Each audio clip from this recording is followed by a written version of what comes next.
Yohanes 4 ayat 23 berkata, tetapi saatnya akan datang dan sudah tiba sekarang bahwa penyembah-penyembah benar akan menyembah Bapa dalam roh dan kebenaran, sebab Bapa menghendaki penyembah yang demikian. Karena Bapa sendirilah yang menghembuskan nafas kehidupannya pada waktu proses penciptaan manusia itu sendiri, yang adalah rohnya sendiri.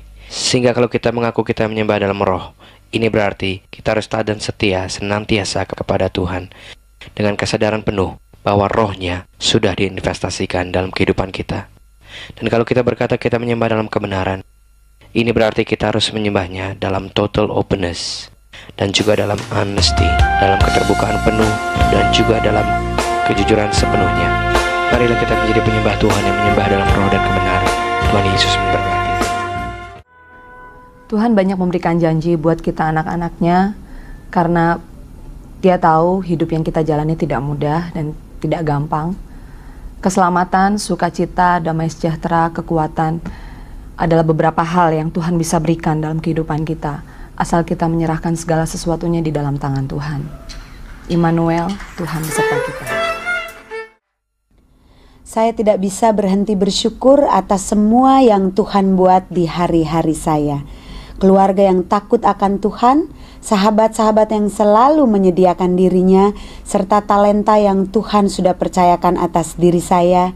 Ini semua menjadi bukti akan kesetiaan serta kebaikannya dalam hidup saya. Jadi biarlah segala pujian, kemuliaan, dan hormat hanya bagi nama Tuhan. Karya Tuhan yang terbesar dalam kehidupan manusia adalah pengorbanannya di kayu salib. Salib merupakan lambang penderitaan, penghinaan yang harus dijalani. Salib diterima Yesus dengan besar hati demi kasih-Nya buat saya dan saudara.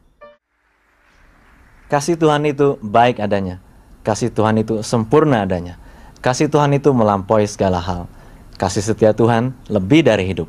Roma 8 ayat 28 mengatakan, kita tahu sekarang bahwa Allah turut bekerja dalam segala sesuatu untuk mendatangkan kebaikan bagi mereka yang mengasihi Dia, yaitu bagi mereka yang terpanggil sesuai dengan rencana Allah. Kerinduan saya adalah apa yang saya alami dalam kehidupan sehari-hari bersama Yesus juga dialami oleh saudara-saudara seiman.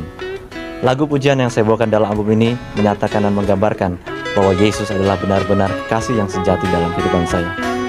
Masuklah dalam rencana dan kehendak Allah, alami perkara-perkara bersama-samanya, dan nikmati kasih karunia dari Tuhan kita, Yesus.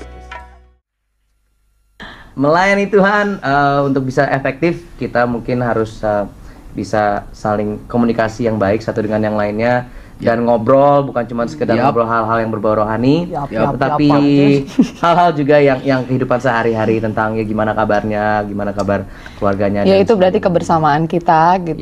Susah senang sama-sama, bisa cerita. Ya, susah dibagi rata, senang dibagi rata juga. Jadi nggak ada yang mau menonjol sendiri, nggak ada yang mau terkenal sendiri, gitu ya. Nah itu, nggak ada yang mau terkenal sendiri. Gitu saya kan nggak enak. Dan juga yang terpenting, ya nggak begitu. Keterbukaan, berani terbuka satu sama lain, kan penting loh itu. Jadi cepat dan kamu nggak kebagian. apa Gen? Ya, yang terpenting adalah kesatuan hati. Jadi tanpa kesatuan hati kita tidak dapat melayani Tuhan dengan efektif. Betul sekali. Siapa nama kamu? Siapa? Kamu Gen namanya? saya tapi. Nomor sepatu berapa? Nomor sepatu. Baju 41.